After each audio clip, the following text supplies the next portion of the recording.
I woke up before the sun rose that morning, like I usually did.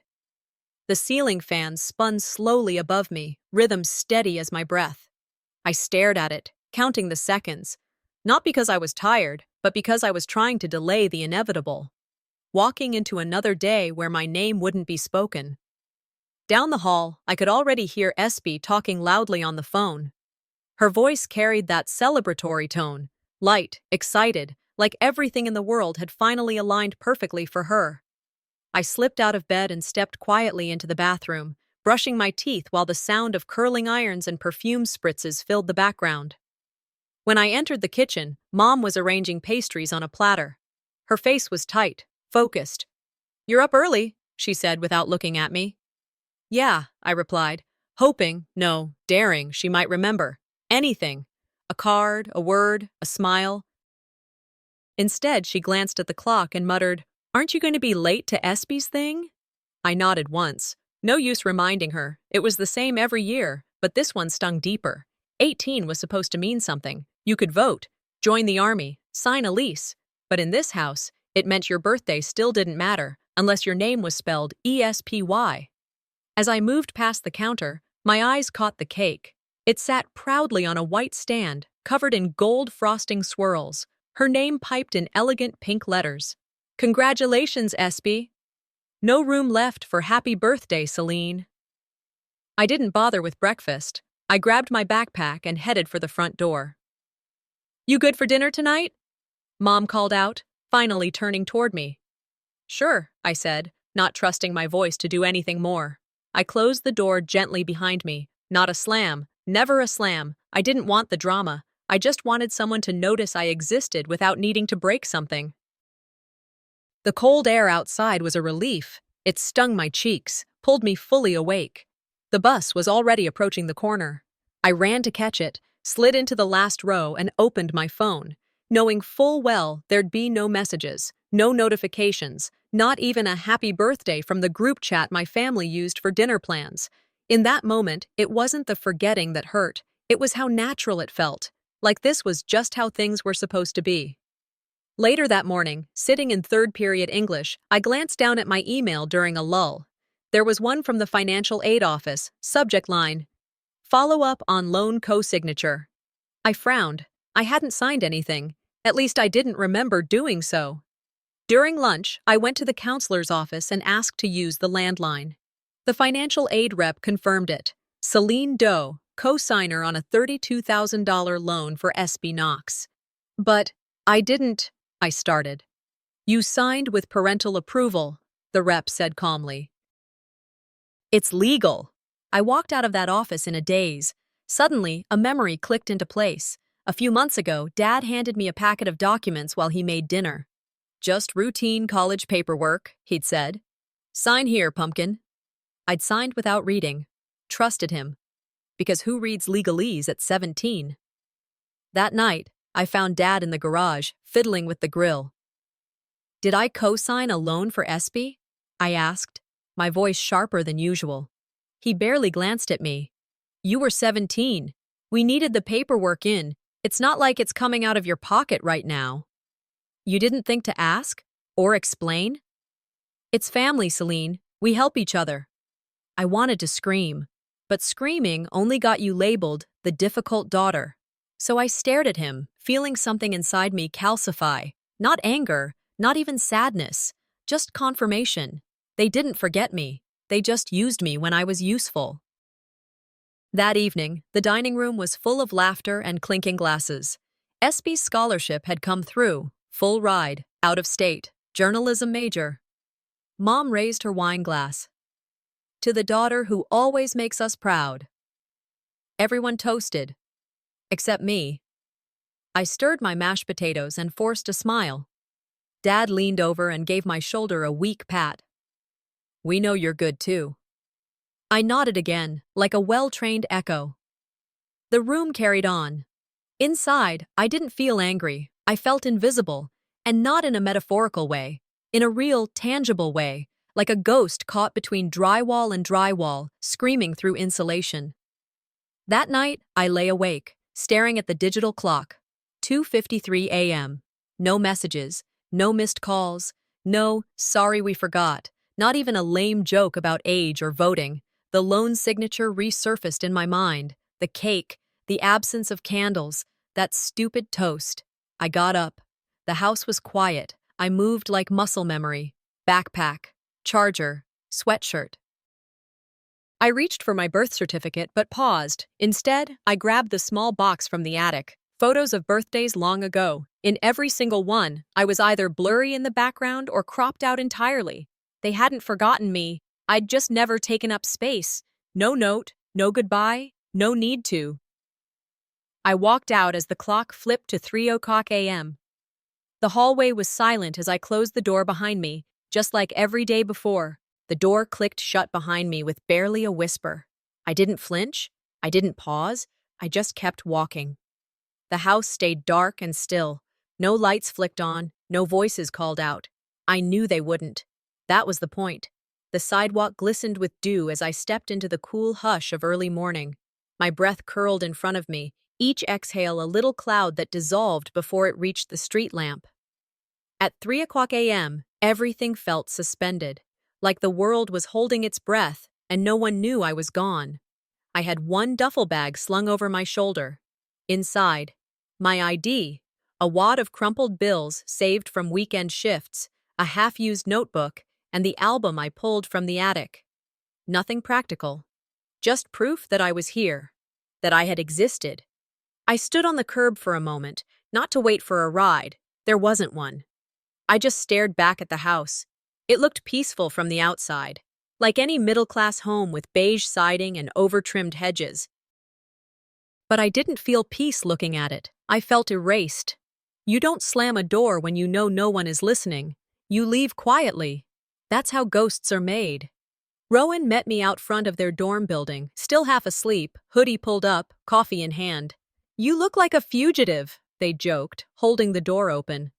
"I kind of am," I muttered. They didn't ask questions, just tossed me a blanket and pointed to the couch. "Bathroom's down the hall. Towels are clean."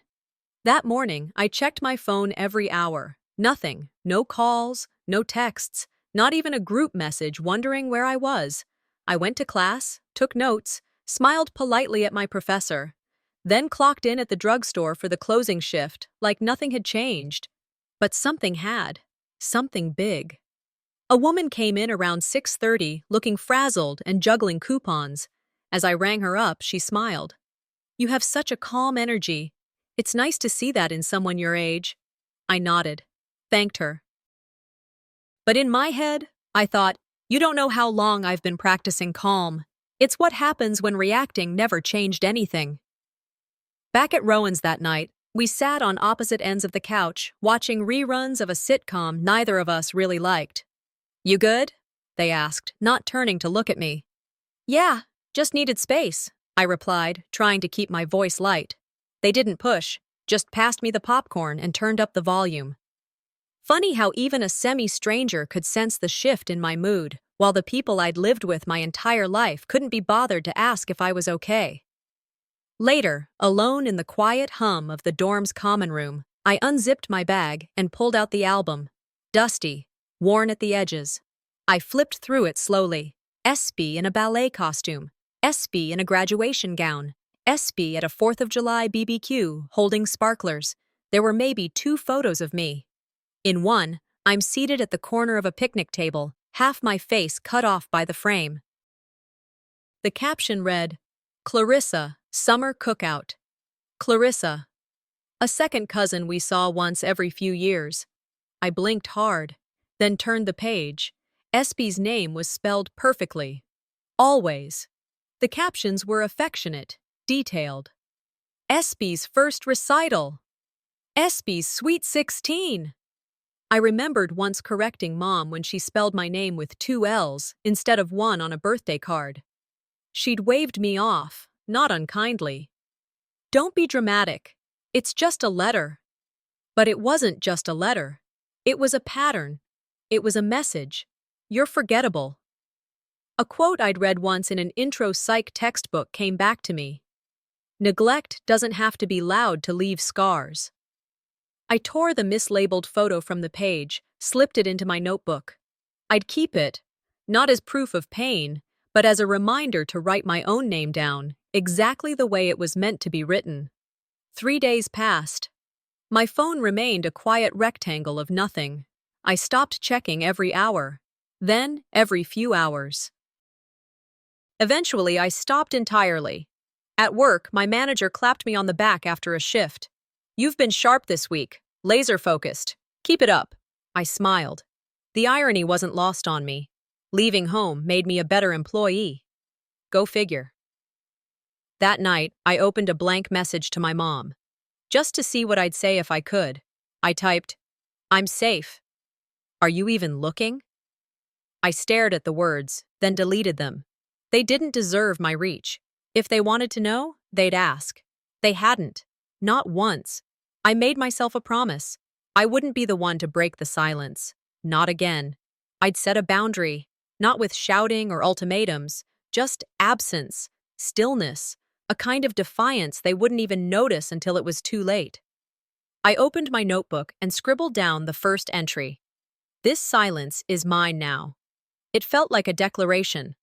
I wasn't sure what hurt more, not being missed or realizing I expected it. Day 3 settled over Rowan's dorm like the last flicker of heat before a cold front. I sat by the narrow window, watching shadows stretch across the quad, laughter echoing faintly from students gathered near the vending machines downstairs. Phones buzzed, doors creaked open and shut, people moved with intention, texting moms who reminded them to eat, calling dads who offered unsolicited advice. From where I sat, their lives looked like something you'd see through thick glass, close enough to touch but sealed off. I didn't envy their drama or their overbearing parents, but I envied the assumption behind it. The certainty that someone would always be there, nosy or not. When someone's gone long enough, you start telling yourself stories to make the silence bearable. Maybe they're giving you space. Maybe they're worried but don't know how to say it. Maybe they miss you but think you need time. But none of that was true in my case. I knew it. And still, that whisper of hope tried to hang on. In the hallway, a girl sat cross-legged outside her dorm room, phone pressed to her ear, tears running down her face. "No, Mom, I'm not saying it's your fault. I needed to hear your voice." I watched her from the corner of my eye, and something in me cracked. That kind of need, raw, unhidden, felt foreign, dangerous. Later that night, while Rowan reheated leftover pizza in the communal microwave, they glanced over and said, "You never talk about them, not even once." I shrugged, focused on folding my blanket neatly. Most people at least say, "My mom nags," or "My dad's annoying." You act like they don't exist. I didn't reply, but it stuck with me. The next morning, I opened Facebook Messenger. I hadn't touched it in months. The family group chat was still there, still named Dough Unit. The last message was from Espy, a photo from last weekend. Everyone around the dining table, smiling with plates of food. She'd captioned it, "Family nights are the best." I wasn't in the photo. I stared at the screen for a long time before opening a new tab. I created a profile named April L. Profile picture of a beach, generic enough to be anyone. Then I typed, "Hey, this is April. Selene was in a minor car accident. Nothing serious, but she's staying with me for a few days. Just wanted to let you know." I hit send. The message showed as seen within 20 minutes. No one responded. No, "Is she okay?" No, "Where is she?" Nothing. 2 days passed. Then came the only reply, a thumbs up from Dad's account. I stared at that cartoonish hand floating beneath the message like a flag planted on disappointment. That's how they handled pain. Barely acknowledge it, just enough to feel like they did something. At work, my manager stopped me near the storage room. "Hey, Selene, just wanted to say, you've been really on point this week. It's noticeable." "Keep it up." "Thanks," I replied, slipping my hand into my apron pocket. I could tell she meant it. Her words held weight because they weren't obligated. A few hours into the shift, a regular customer, Mrs. Holcomb, approached the counter. "Your break changed? I always see you around 5, not 6. I blinked. "Oh, yeah, swapped with someone today." She smiled. "I notice things." That landed heavier than she probably meant it to. Later that evening, back at Rowan's, we sat on the floor splitting a gas station burrito. The silence between us wasn't awkward. It never was. "I made a fake profile," I said, chewing slowly. Rowan raised a brow. "What kind?" "Fake name. Messaged my family in the group chat. Told them I'd been in an accident." They set their burrito down. "Why would you do that?" "I wanted to see if they'd care if they thought I was hurt. Thought maybe they'd react." Rowan didn't jump to comfort me. "They just asked, did they?" One thumbs up. They leaned back against the wall. "Selene, sometimes silence is your answer." I didn't respond. But I knew they were right. That night, I deleted April L., erased the account like I'd never created it. Then I logged off Messenger, unsure if I'd ever return. I sat on Rowan's floor, cross-legged with my journal open, listing everything I wanted in my life. Stability, a real connection, a reason to feel seen. Not once did I write family. I paused, flipped the page, and wrote another list. This time, what I didn't want. Conditional love, manipulative praise, roles I didn't ask to play. Then I pulled out my phone and opened a new Gmail. New email address. No family ties, no history. Just my name and a string of random letters. I opened an online bank account next, transferred my funds. It wasn't much, but it felt clean, untouched. Maya Angelou's words rang in my head. When someone shows you who they are, believe them the first time. I had believed, over and over. But this time, I believed it for good. Rowan peeked in from the kitchen. "You okay?" "I think so." I added one last note to my journal that night. "I'm not waiting anymore. I'm watching instead." And then, like clockwork, the phone lit up with his name, the one I hadn't spoken in years. When Rowan invited me to their friend's weekend hangout, I almost said no. I didn't want to be around strangers, didn't feel like smiling when I didn't mean it. But they gave me that look, the one that said, "You need to get out of your head," and I didn't have the energy to argue. So I went. The apartment was filled with warm light and mismatched furniture, the kind that looked borrowed or inherited. People lounged on beanbags, eating takeout from cardboard containers, sipping from mismatched mugs like they'd been friends forever. Laughter moved freely in the air, without permission or apology. During introductions, someone asked, "So, what's your family like?" I blinked. "Oh," I laughed, keeping my tone breezy. "Pretty normal. Quiet. Midwestern, you know?" They nodded politely. No one probed. But the question sat with me long after the conversation moved on. I'd mastered the art of vague. It was easier than honesty. Honest answers invited pity. And I didn't want to be pitied. I wanted to be overlooked. It was safer. That night, lying on Rowan's couch with a secondhand blanket over my shoulders, I stared at the ceiling and thought, my silence wasn't a mistake, it was a strategy. It was the only thing that ever kept me from bleeding in front of people who'd hand me a paper towel and call it love. In my journal, I wrote, "I'm not lying. I'm just not handing out wounds like party favors." But even as I wrote it, I knew it wasn't enough anymore. My mind drifted to the wedding. Senior year of high school, my cousin Trish was getting married. A big deal. The kind of wedding where people rented vintage buses and wore flower crowns ironically. I'd bought a dress online, a dusty blue thing with lace sleeves, saved for it for weeks. I'd even made my own little purse to match. The morning of the wedding, I came downstairs ready. My dad looked up from his coffee. "Oh, you're dressed." "Yeah," I said, heart pounding. "I thought, you're staying here, Selene," he interrupted, as if I'd misunderstood something simple. "Someone's got to stay with Max." Max was our dog. "But I thought I was coming." He shook his head. "These events are exhausting. You'll thank us for not dragging you." He didn't say it unkindly. That was the worst part. He said it like it was logical, like it made sense. Mom didn't argue. Espy didn't even glance at me as she walked past in her rented jumpsuit, already posing for photos in the doorway. That day, I ate frozen pizza with Max on the couch, watching reruns of cooking shows while they posted filtered snapshots on Instagram. Espy, glowing under fairy lights. Espy, sipping champagne. Espy, captioned, "So lucky to be part of this beautiful day." They didn't forget me.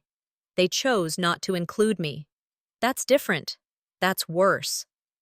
Back at the hangout, in the present, someone mentioned how their mom used to call every Sunday at 5 p.m., like clockwork. "Even when I was mad at her," the girl said, "she still called." Everyone laughed. I sipped my drink, suddenly aware of how often my stories started with, "at work," or "I read this article," instead of "my mom once told me." In high school, I once confided to a friend that my dad didn't talk much. "At least he's not all up in your business," she said, rolling her eyes. I remember wondering if silence was better than surveillance. Over time, I stopped bringing them up. The thing about silence is, it starts as protection, but then it becomes your shape. And soon, people stop asking because they assume there's nothing there. I stared at the carpet, thinking, did they shape me into someone easy to ignore? Or did I make myself that way so I wouldn't have to beg? The question didn't have an answer, but I knew I was done living in the echo. That night, Rowan sat beside me on the floor as we folded laundry. "You've been somewhere else all day," they said gently. I hesitated, then told the truth. "I realized today that my family made me their afterthought, and I treated it like a privilege. I let it happen because I thought being tolerated was the same as being loved." Rowan didn't offer advice, just nodded. That was enough. We didn't need to fix it. We just needed to name it. Later, alone in my borrowed room, I opened the closet and pulled out the bag I'd packed the night I left. It was still zipped, untouched, like a fire escape I kept near, just in case I needed to vanish again. I opened the bag and slowly unpacked it. Clothes, my old journal, the miscaptioned photo, a hoodie that still smelled like their house. I folded everything and put it away. Then I slid the bag to the very back of the closet. I was done living in a state of retreat. In my journal, I wrote, "They made a thumbprint on my life, not a handprint. That's all I owe them. The next time they wanted me to house sit, I wouldn't be home to answer." I was halfway through stocking shelves at the pharmacy when my phone buzzed in my apron pocket. I didn't rush to check it. I already knew what it wasn't. It wasn't someone wondering how I was. Still, on break, I sat at the back table with my sandwich and unlocked the screen. One new message, from Mom. "Your dad needs to talk. He needs your signature. No, how are you? No, we miss you. Just business, straight as a ruler." I stared at the message for a moment longer than I'd like to admit. It wasn't surprising. It was just confirming what I had already suspected. I didn't disappear. They just paused their interest in me like a subscription they didn't want to renew, but also didn't want to cancel. I considered typing something back, asking what this signature was about, asking why now. But then I locked the screen and slid the phone face down on the table. "When people show you they only show up for transactions," I muttered to myself, "believe them." That evening, I caught the bus home, the sky outside a low shade of blue, headlights smearing across the windows. My reflection stared back at me, a little more certain than before, a little harder around the edges. We stopped at a red light, and I saw Mrs. Hargrove walking her dog, waving at the mailman. She looked exactly the same as she had years ago. Sun visor, sneakers, matching windbreaker. 3 days later, she walked into the pharmacy while I was working the register. "Selene?" she said gently, like I might vanish if she spoke too loudly. I smiled politely. "Hi, Mrs. Hargrove. How's Buddy?" "Oh, still chasing squirrels and thinking he's the mayor of the block." She chuckled. Then her expression softened. "I have to say, we were so worried when your mom said you'd been having breakdowns." The smile froze on my face. "She said, what?" She tilted her head, as if realizing something wasn't quite right. "She told us you were going through something difficult, that you weren't well. I'm glad to see you up and about. You look healthy." I rang up her purchases with shaking hands. "They must have misunderstood," I said. "I left for school, that's all." But I knew that wasn't it. I didn't just leave. They erased me, rewrote the story so they wouldn't have to answer uncomfortable questions. Not, "Selene moved out." No, it was Selene had a breakdown. Easier to digest, easier to dismiss. On the ride home, my fingers dug into my coat pocket like I could wring the lie out of fabric. My mind flashed back to a BBQ 2 summers ago. My father, beer in hand, laughing with Uncle Craig. "Celine's always been the quiet type," he said. "Bit of a loner, keeps to herself." They laughed like that was charming. But I remember the look Aunt Lisa gave me, sympathy edged in pity.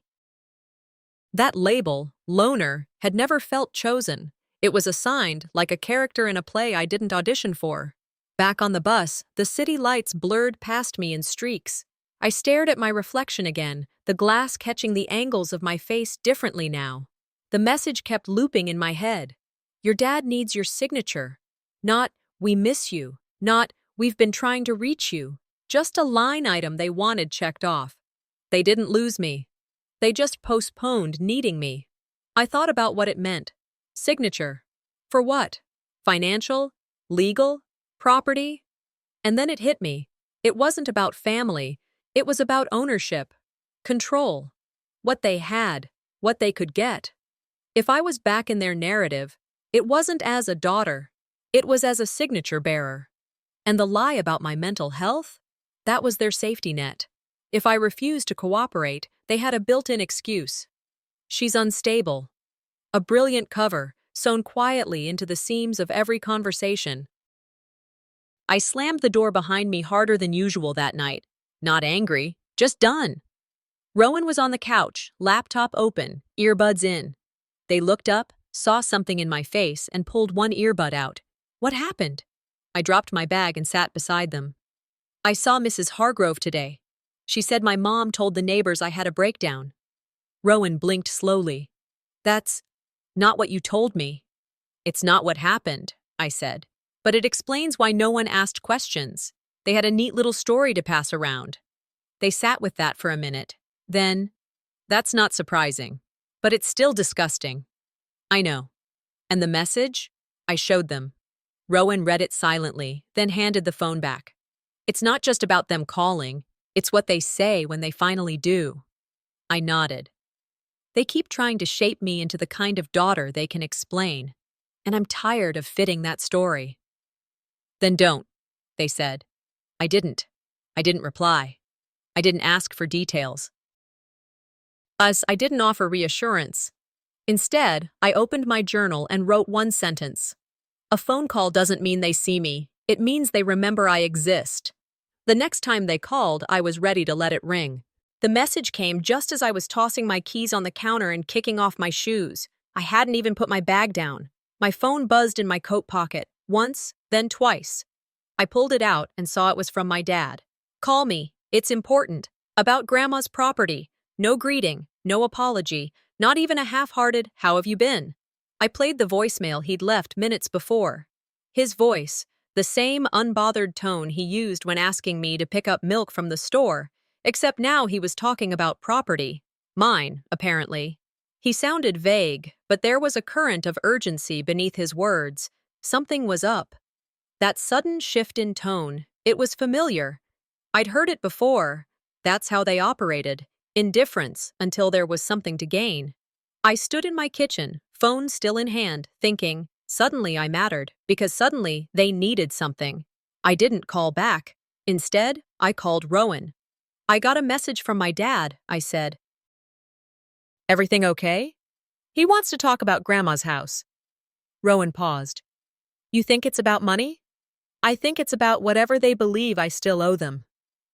The next morning, I stopped by a local law office. My coworker, Naomi, had mentioned her cousin worked reception there. I asked for a favor. She owed me one anyway, after I covered her Sunday shift.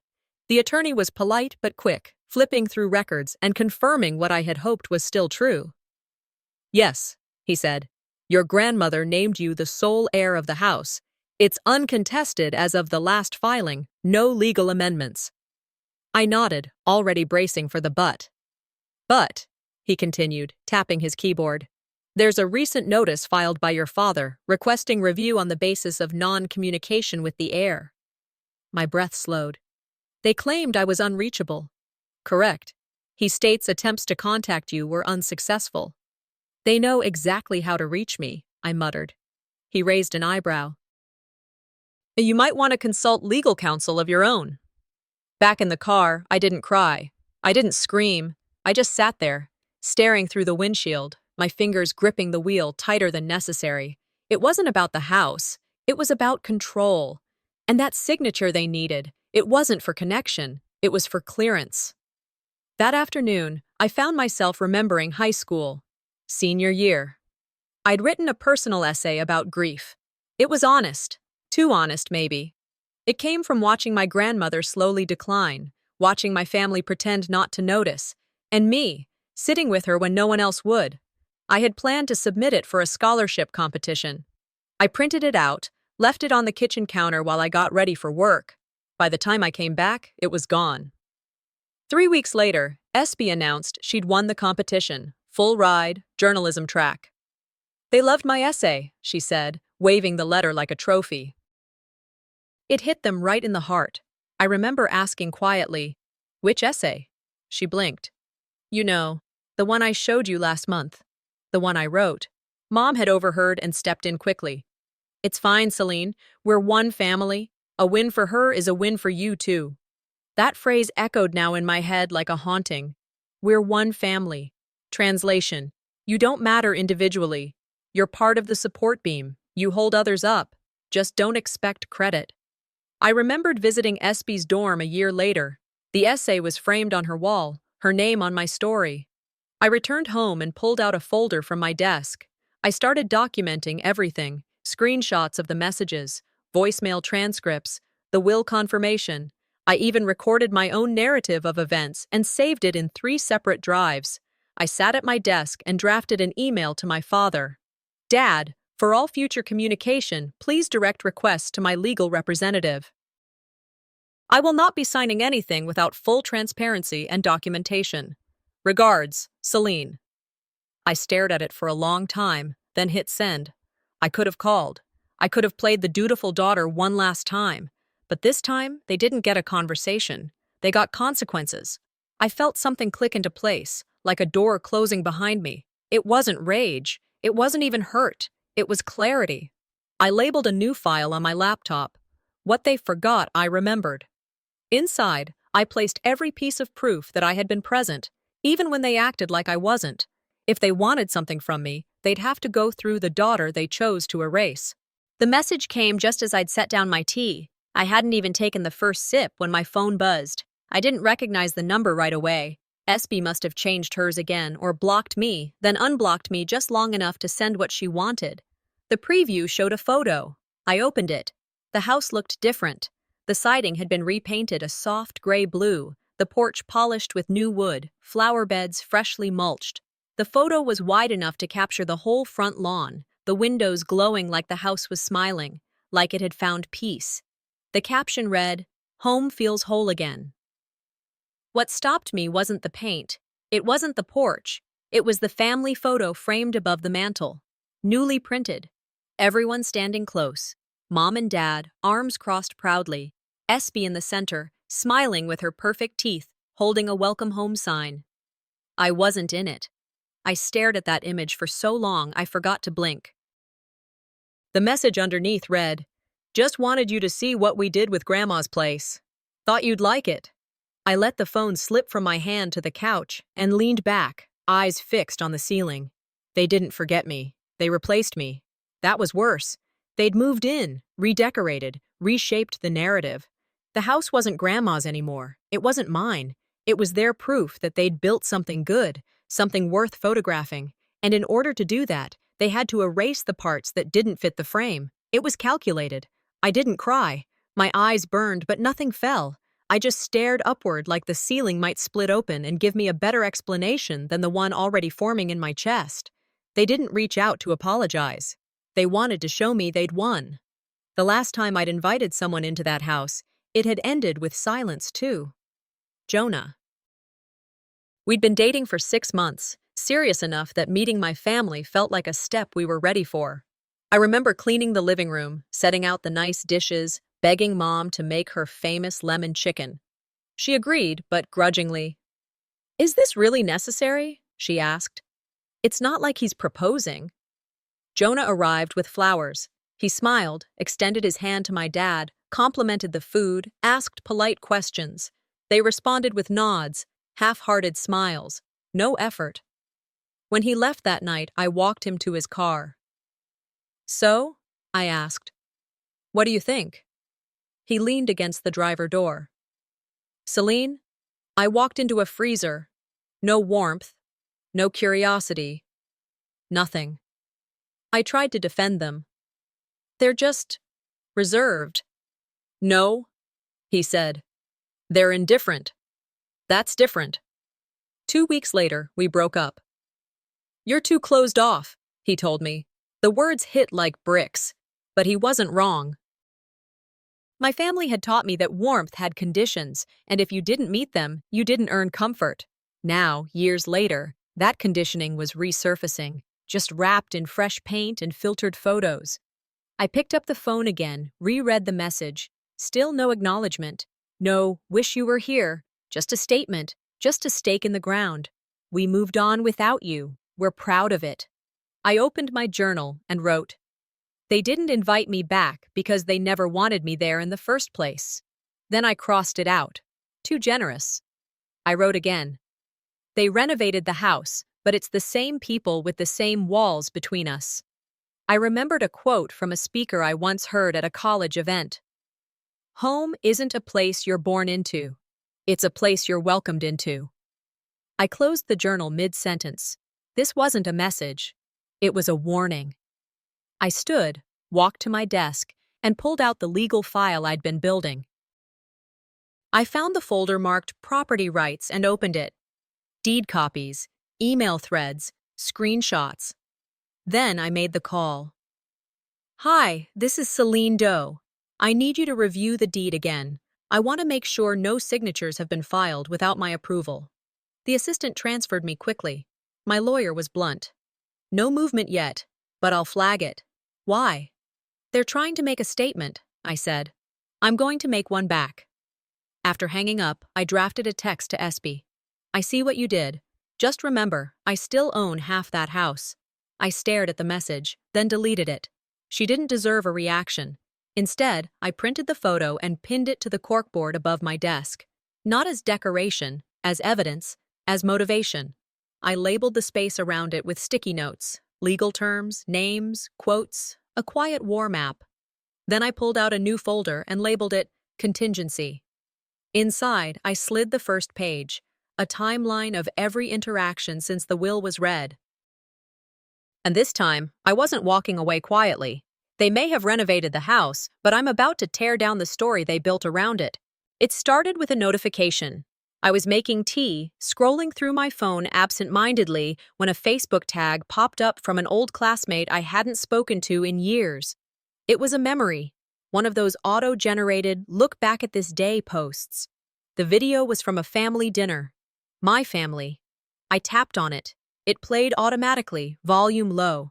Espy was laughing, holding a wine glass like she was hosting her own reality show.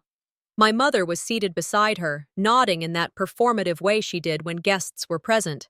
My father clapped someone on the back. The room buzzed with chatter, movement, joy. And me?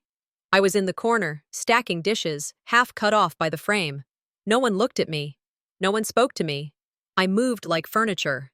One commenter wrote, "Wasn't that the night Selene made the dessert?" Someone replied, "She always was the quiet one." I didn't even remember being filmed. I watched it again, this time, slower. Every time the camera panned, I was on the edge of the frame, always close, never centered. It hit me all at once. Sometimes being in the room is lonelier than being left out entirely. I closed the app. Then I opened something I'd kept buried for months, an old voicemail from Grandma I'd saved and never had the courage to play. I had found it shortly after her funeral, buried under a pile of forwarded messages and robocalls. I'd been afraid that hearing her voice would break me. But now, I needed it to hold me together. I sat on the floor, legs crossed, and pressed play. "Hi, sweetheart." Her voice crackled, soft, breathy, but still her. "If anything happens, make sure Selene gets the house. She's the only one who listened. Silence. Then more. She was always the one who checked in, brought me tea, helped me fold laundry. The others, they had other people. Selene didn't. So she gave what she had. I want her to have something back. I covered my mouth, not because I was crying, though I was, but because the truth felt sacred. Like saying anything out loud would disturb the moment. She's the only one who listened. I repeated it in my mind over and over, like a chant, like an anchor. They had erased me, but she remembered. In my journal, I wrote, I was invisible to them, but not to her. This wasn't about revenge anymore. This was about truth. That night, I sent one message to the family group chat. Video call, tomorrow, 1 hour, no excuses. They responded within minutes. The next day, I sat at my desk with the camera already on before they joined. I didn't speak. I just waited. Dad joined first, nodding stiffly.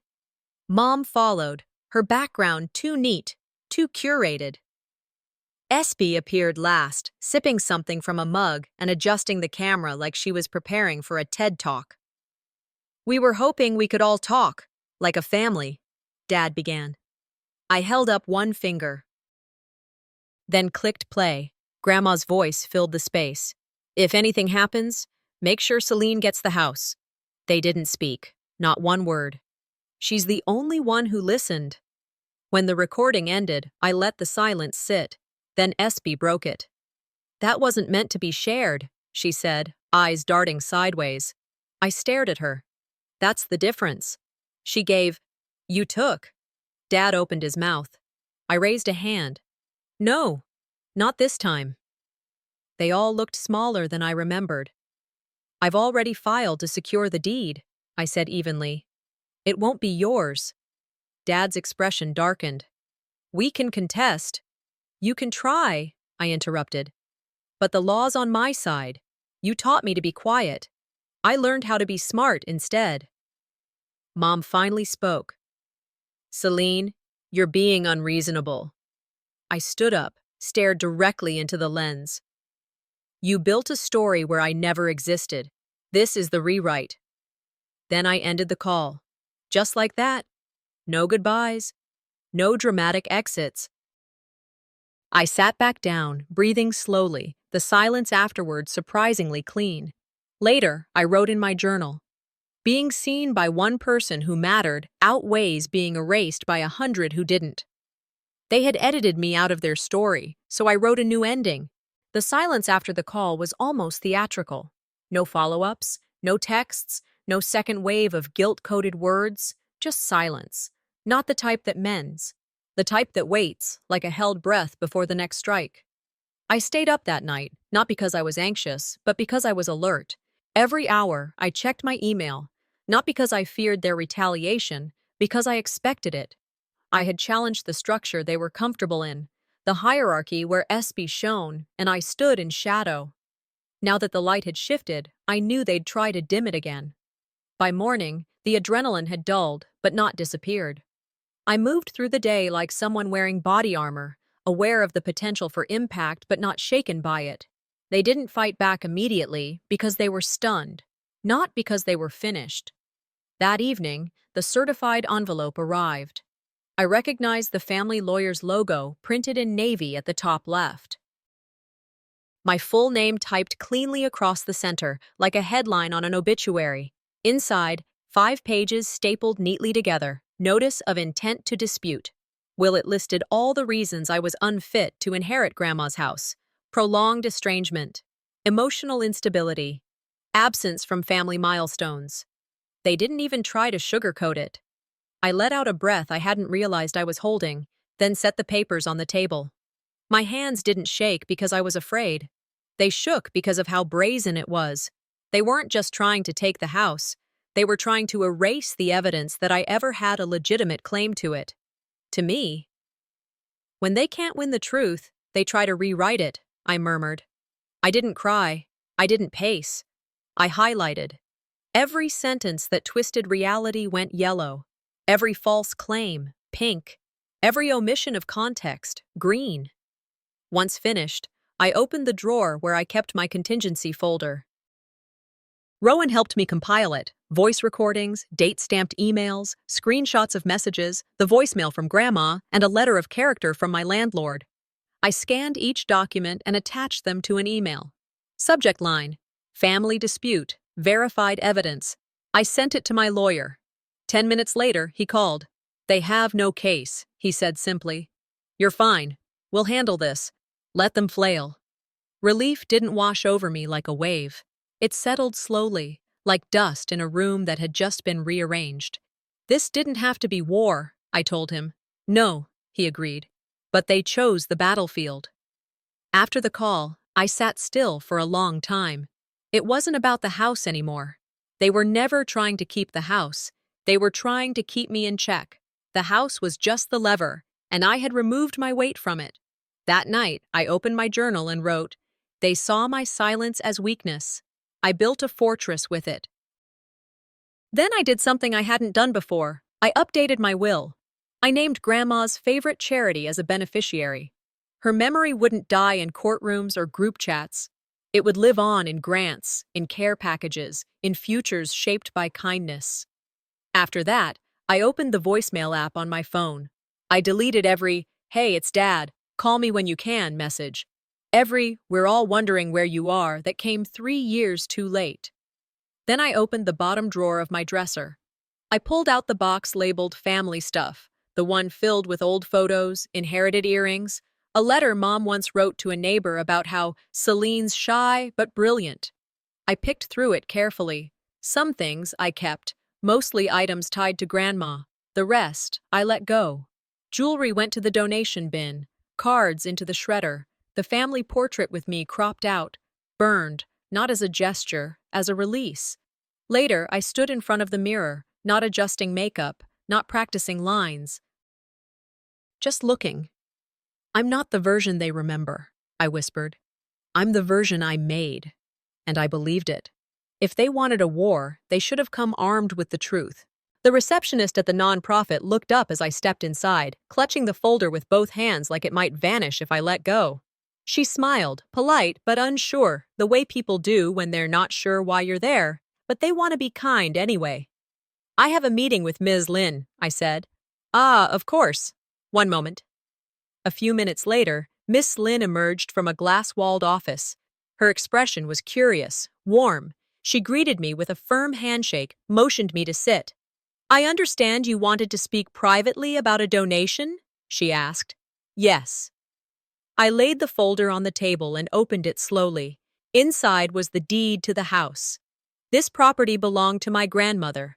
I recently became its sole heir. Mrs. Lin glanced down at the document, then back at me. "That's a generous asset to part with." "Are you sure?" I nodded. "I'm not here to be thanked. This home built me in silence.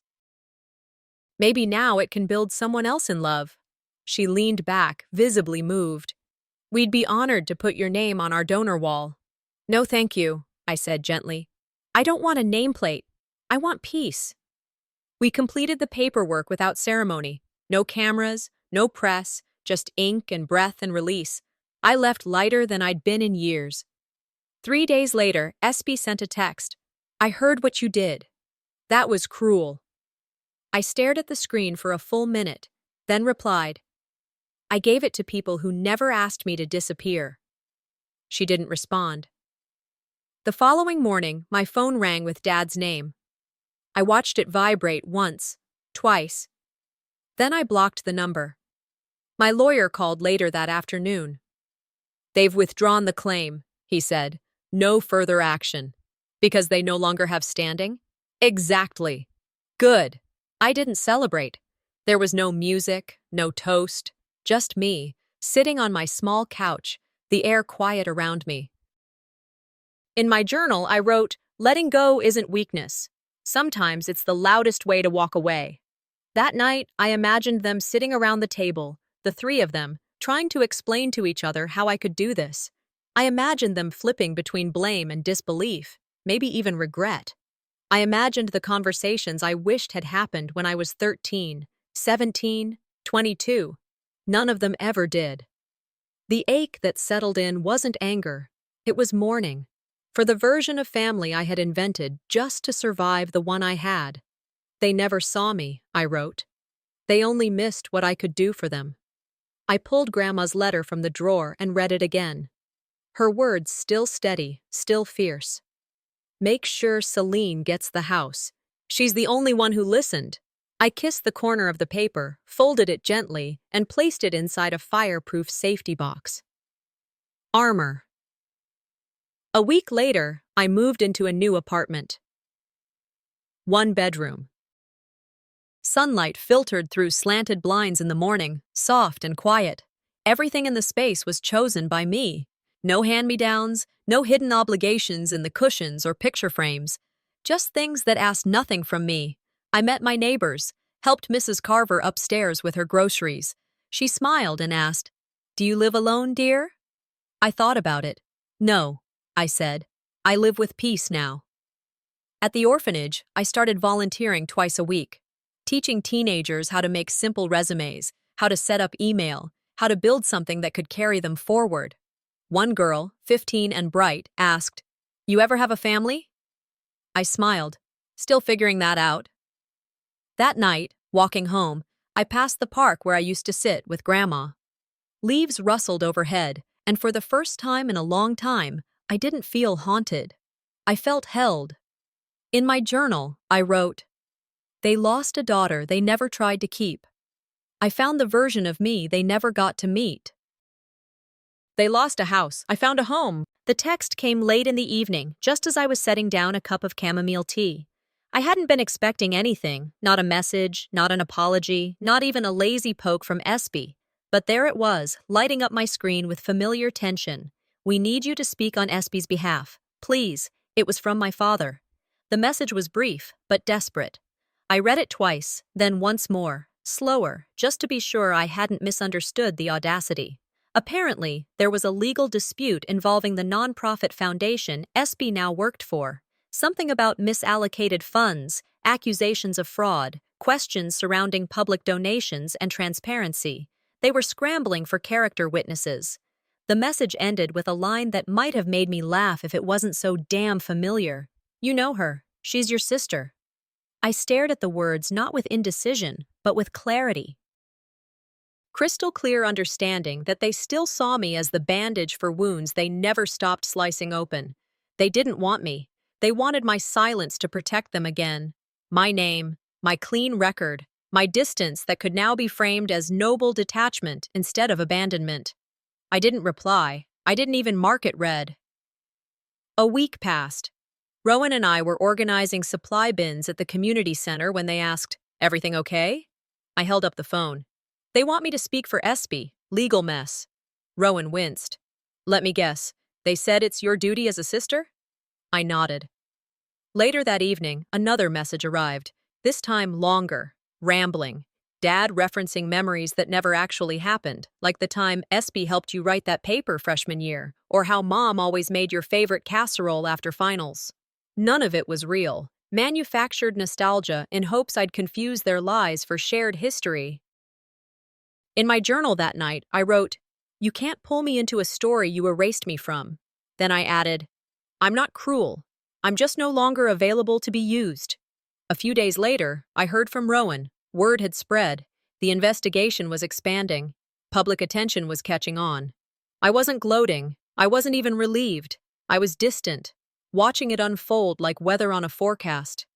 Then came the visit. I saw her through the peephole, Mom. She stood there in her cardigan and pressed pants, holding something small in her hands. I didn't open the door. I stood silently in the hallway, watching her stand on the welcome mat of a home she had never been invited to. After several minutes, she left a note tucked under the door. I picked it up only after I heard her car pull away. The note was handwritten, scrawled in a rush. "You don't have to forgive us, but we need you." I lit a match and dropped the note into a bowl on the balcony. The paper curled inward, turned black, then gray, then nothing. The ashes drifted off like final chapters in a book I no longer planned to finish. I didn't close the door on them out of hate. I just stopped unlocking it. 2 weeks later, I sat on a panel at the library downtown.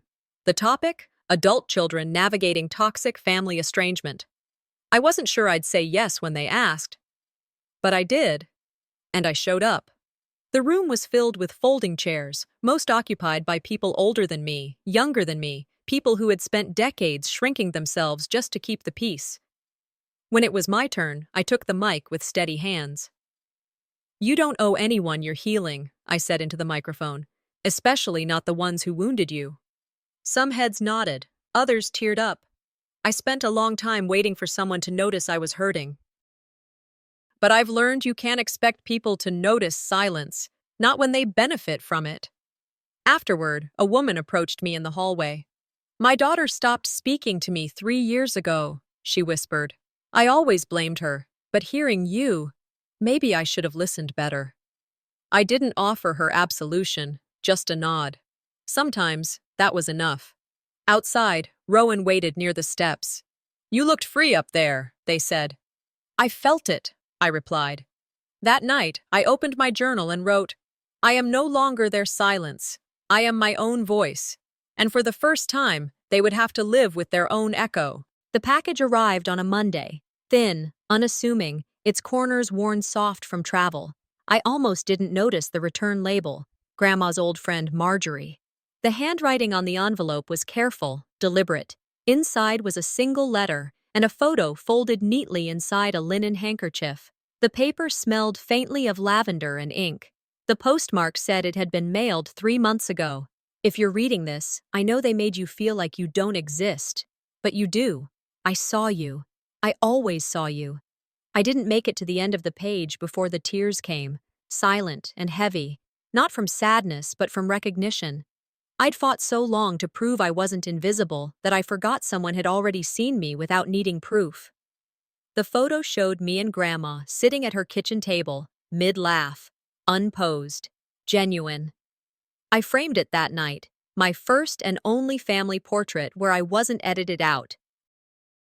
2 weeks later, I was standing backstage at a gala hosted by the orphanage. They were honoring donors and advocates, and they'd asked me to speak. I hadn't planned to say yes, but the decision came easier than I expected. I walked up to the podium. The room fell quiet. "Some people inherit houses," I began. "I inherited silence. I chose to give both away." No dramatic pause, just truth. I was given a home by someone who loved me quietly. When I had the chance, I didn't return it to those who overlooked me. I passed it forward, to children who know too well what it means to be forgotten. In the crowd, faces blurred together, but then, clear as daylight, I saw them. SB. My parents. They weren't invited, but they came anyway. I didn't flinch. I looked directly at my father. "Sometimes love isn't lost," I said. "It's just finally redirected." They didn't move, didn't clap, didn't blink. After the event, reporters asked questions. "Any comment on the family fallout?" one woman asked. I answered without hesitation. "They didn't lose me, they just never looked." By the next morning, my name was trending. Hash. The Forgotten Daughter. People from across the country shared their own stories. Quiet daughters, disowned sons, erased siblings. My inbox filled with messages. One stood out. A stranger wrote, "Your story made me choose peace over begging. Thank you." SB in turn posted a vague status. "Sometimes you lose people because you never learned how to hold them." I didn't reply. My silence was no longer submission, it was closure. At home, I returned to the quiet space I had built for myself. There were no trophies, no applause, just a soft chair and warm light. I opened a new journal and wrote, "They taught me silence. I used it to hear myself think." I hung Grandma's letter above my desk, next to the photo of the smiling kids at the orphanage. Their joy wasn't borrowed. It was real. Earned.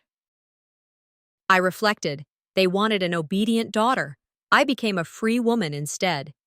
One final delivery arrived that week, an official notice from the family attorney. All claims had been formally revoked. No apology. Just paperwork. Just the end. I didn't save it. I shredded it and threw it out with the trash. Standing at the window, I breathed in deep, feeling the air settle in my lungs without tension. You don't always need to win the battle, I whispered to myself. Sometimes you just need to outlive their version of you.